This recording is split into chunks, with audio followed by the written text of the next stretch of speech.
Ça se voit dans le terrain. Le problème, c'est que dans un match comme ça de Champions League, quand tu marques pas, ça devient difficile. On avait trop d'occasions qu'on a malheureusement raté. Ça peut passer, ça arrive. Mais ça fait la différence dans ce type de match parce que si tu marques, ça change tout.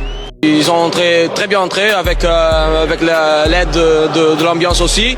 Dans le deuxième mi-temps, on savait qu'ils avaient tombé un peu avec toute l'euphorie et tout. C'est ce qui s'est passé, mais on n'a pas réussi à marquer quand on avait de l'occasion. Et voilà.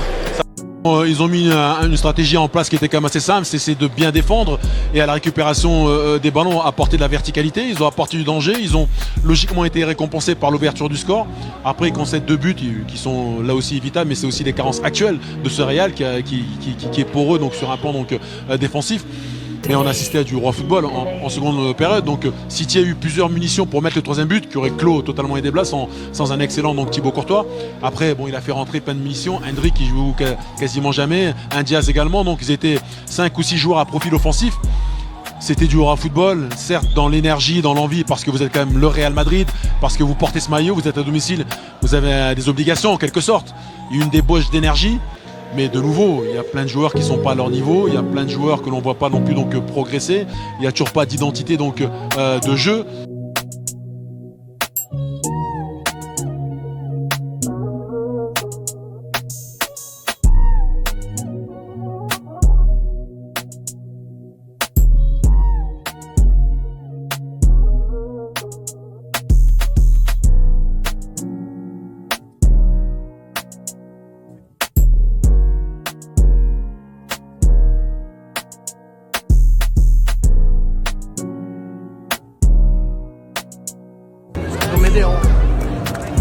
Pues sí, espera.